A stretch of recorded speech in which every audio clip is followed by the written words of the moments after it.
Am I the a-hole for telling my boyfriend I'm uncomfortable with him referring to my house as our house? My boyfriend, 43 male, and I, 42 male, have been together just under 2 years. I have 2 children, both elementary age. I share custody with their father. Until recently, I was renting an apartment after I split with my ex-husband.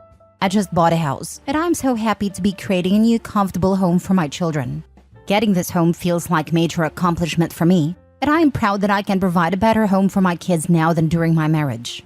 I care about my boyfriend deeply, but I am not in a place where I want to live together with a partner yet. We have both been in stressful long-term marriages. I don't plan on remarrying. We have discussed this many times. He wants us to live together in the future. I told him I want that eventually, but I can't give him a time frame for when I may be ready for that. He gets along with my kids very well, but I'm reluctant to have him in a stepdad role for various reasons. Mental health issues and alcohol abuse, which he says he is actively addressing. He has a living situation that is less than ideal, and has been leaving things in my home every time he stays over. It started with some clothes, now it's a keyboard and guitar, and spare TV. I feel like this is a method of moving in without officially moving in. He has started using the term our a lot. Our house, our bed, our kids. I started a discussion about how it makes me uncomfortable that he behaves basically like we live together. When my kids are at their dad's, he's always over, and I have to basically ask if I can have nights home alone sometimes. I require regular recharge time alone for self-care. I don't get that opportunity often. He reacted pretty angrily because he said the terminology ours doesn't matter because we are 2 adults in a loving relationship. He sees things as ours because he cares and helps out, but I see it as him not respecting my boundaries. Am I being selfish and immature because I'm not quite ready to share? Am I overreacting to his use of the word ours? Now for the top comments before reading the mini update.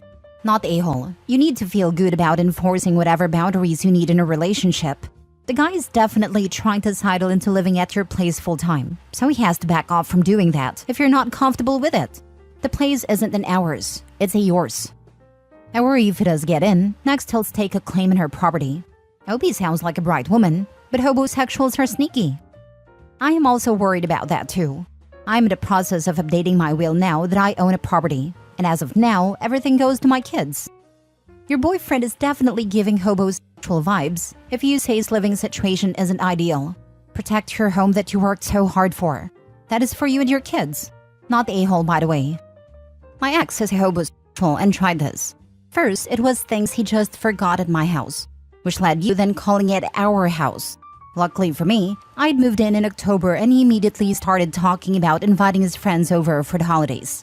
I tried to tell him that I wanted a quiet holiday just myself and my son. He blew up at me and I told him he needed to leave. As he walked out the door, he said he'd be back in an hour so I had some time to cool off. When he returned, the few things he had at my house were in a box on the porch, and my best friend's husband was changing the locks. Not the a-hole. I think I see something here. He's not in a good place, poor living situation, mental health, leaving things at your house. He's in trouble, maybe about to be evicted. Certainly he's nesting, putting his valuables at her house and moving them from his. And it's too soon, too pushy.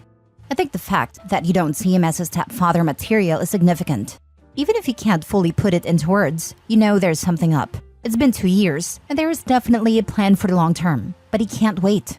Is it because he loves you so much? Or because he needs somewhere to stay and someone to look after him? Be careful, OB. It's been 2 years. If it was about a place to stay, he would have been in the apartment before the house. I think the real issue could be just what she said. She's always had a problem with boundaries in her marriage. Escaped what I assume wasn't a healthy relationship. Finally, she got on her feet to where she could provide a stable, comfortable home for her kids. A feat she probably saw as impossible alone. And now here's the man that she loves, trying to move in and lay claim to what she worked hard for. It might be reminiscent of how things began for her and her ex, and she's afraid of history repeating itself, in my opinion. I agree with your take on this. My instincts are telling me that this isn't right because I've done this before. I'm learning, just wish it was a bit quicker. Now for the mini update. Thank you to everybody for the mostly supportive comments. Clearly I have settled into old habits and did properly establish boundaries in this relationship from the beginning. I'm going to spend my evening alone, packing up his things. Next story. Am I the a-hole for cutting off my wife's access to our finances and giving her an allowance? I, male 35, have been married to my wife, female 33, for 10 years, and we have a son, male 7. My wife is a homemaker and I work as an engineer. We have a joint account and she has access to my other accounts. I've always trusted her and never controlled the money. A few weeks ago, I noticed some strange money transactions in my rarely accessed account going to her account. There were several dollar transfers to her account on different days. I asked my wife what she was using the money for, but she tried to evade questions. But I kept pressing, and she confessed. She was using this money to gamble in online betting sites and lost over $9,000 in gambling in the past few weeks. She admitted to having a gambling problem and was trying to stop. So, I decided to cut off her access to our finances and give her an allowance. Now she was very upset about this and said I was being unfair and controlling. I think I'm being reasonable. I'm not sure if I can trust her again after what she did. Am I the a-hole? Not the a-hole. You are doing the smart thing, protecting what you still have, for both of you. You'd be dumb not to. That being said, if you value the marriage and if she does too, she needs therapy to overcome this and earn your trust back. Stat. If she's not willing to go to Gamblers Anonymous, then she has not hit rock bottom. You are not the a-hole. But I have a warning for you. Just because you cut off her access to the finances that you have, you probably need to freeze your credit as well. Because you have not cut off her access to your credit. I have no doubt she knows your social security number. She can easily apply for a payday loan or a line of credit on your house just using an online company. All she's going to need is social security numbers and your personal information, which I'm sure she has, along with your tax returns. I had a good friend whose significant other had a gambling problem from her. They had separate finances, but it came out when he couldn't pay his part of the bills. Not only that, it turned out he had had a problem in the past and gone for help. He had relapsed. But before they began a relationship, he had never mentioned this to her. I told her then and there that if he was not willing to get help again, he needed to go, and I had liked him very much. But there was her child involved, and I told her she couldn't put him at risk by having an addict around who was not willing to get help. I know that sounds harsh and final, but when you have children involved and there is an addict of any kind, the child's needs come first. Your wife only came clean because she got caught, so you really need to lock down all your credit. If you have anything of value in the house and she does not get help, you'll probably come home to things missing, such as jewelry or coin collection, etc. So please just bear that in mind. An addiction is an addiction. Until an addict hits rock bottom, they generally don't stop. They will drag you and everyone down with them. Not because they want to, but because they cannot control the addiction, and it becomes all-consuming and all-important. I would honestly be asking her to go stay with her parents until she gets help. Listen to this person. Freeze your credit. Freeze hers as well. Next story. I, male 33, will be divorcing my wife, female 31, because she feels it's dangerous for me to be around our child, female 2 months. My wife complains about how clumsy I am. I do drop things by accident when my hand hits it unknowingly, and so I do agree with her, but it's not that bad that I'm knocking over things every day. I really just laughed this off before, when my wife brought it up, but during the pregnancy she often started to say how she won't let me hold a child because of how clumsy I am. Again, I laughed it off at times, and sometimes when I did take it seriously, I told her there's a difference between knocking over the TV remote and dropping a kid from your arms. Still, I did not think about it as much. But then my child was born, and I was shocked at how reluctant she was to even let me hold a baby in the hospital. I suddenly saw her panicking when I was even around a baby. It caused a lot of fights, and they've continued till now. It's been a couple of months, and I have not been able to hold my baby more than thrice, including once when I held her at a hospital. She now sleeps in the other bedroom with a baby and doesn't even let me hold my own daughter, even if I am sitting on a bed where there wouldn't even be a remote chance of her ever getting hurt even if I dropped her. She almost never leaves our daughter alone with me. I suggested I use a child carrier to take her on walks, but she refuses that too, oftentimes suggesting that I'd tip over and fall face first. I think she's overreacting, and I have also suggested going to therapy together, but all she said about the suggestion is, talking won't fix your body. She keeps telling me that I'll be the reason that our child would die if I ever held her, and as a father, I should realize how dangerous it is and comply with her. All this has really affected me, and I've become a lot more self-conscious. Every time I mess up doing something, she tells me that it's proof that what she's saying is right.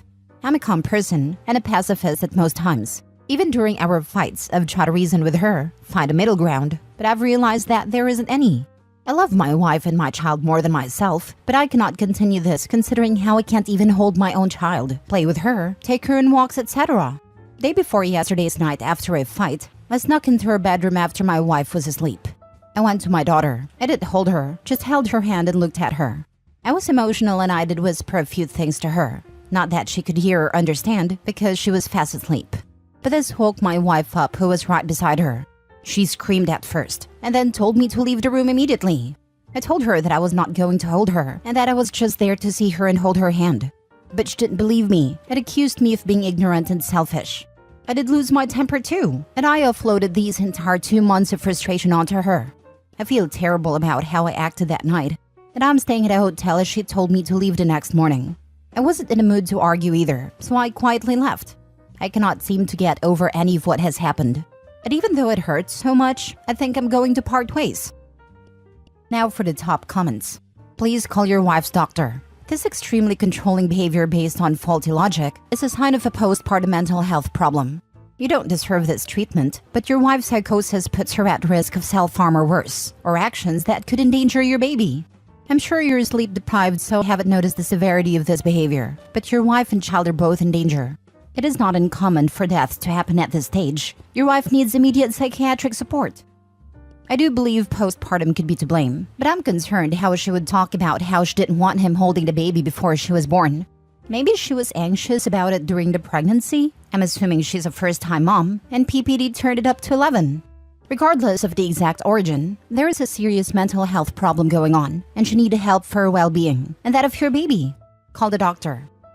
I used to work in inpatient mental health wards, primarily the mom and baby ward. Your wife is showing some concerning signs of postpartum anxiety. I'd give your health visitor/midwife/doctor a call and express her concerns before the anxiety manifests itself in more harmful ways. Although preventing a father from bonding and caring for his child is harmful already. 100% this. Divorce is totally your choice, but get her this help first for your baby's sake.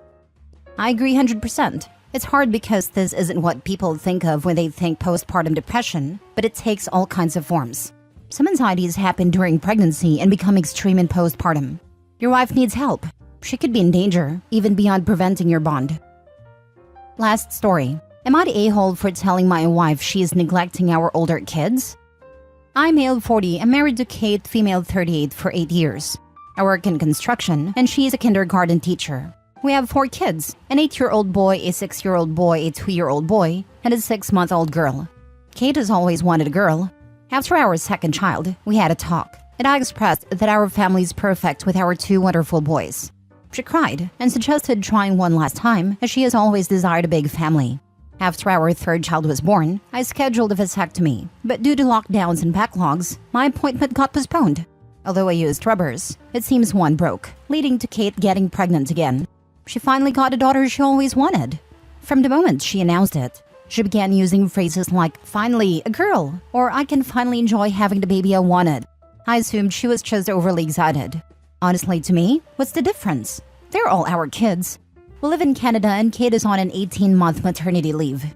She seems to have shifted the responsibility to 3 older kids onto me, as if she doesn't see them anymore. Our youngest boy, the toddler, has speech delays, requiring me to take unpaid time off for speech therapy. Meanwhile, Kate makes TikTok videos showcasing how she dresses up our baby girl and conducts a baby fashion show. When I come home, I either end up ordering food or cooking, or the boys will have no dinner. I have done their laundry, or they would have nothing to wear at school. Meanwhile, she claims to have already eaten and is busy snuggling with the baby. The other day, I had to attend a parent-teacher afternoon because I later found out she took the baby for a commercial audition. I told her last night that I'm so tired I almost fell asleep driving to work. I expressed that I'm glad she's enjoying the baby, but we have 3 other kids to take care of too. She got angry and said she's on leave to recover, it's not a vacation, and that I'm being an a-hole. Please tell me, am I? You need to explain that her behavior will damage the relationships with your older children. It's wonderful to be excited, but not to the detriment of the family and your marriage. Nip this in the bud. Not the a-hole. I did try to tell her that. I specifically told her that our youngest boy needs extra attention since he is not verbal.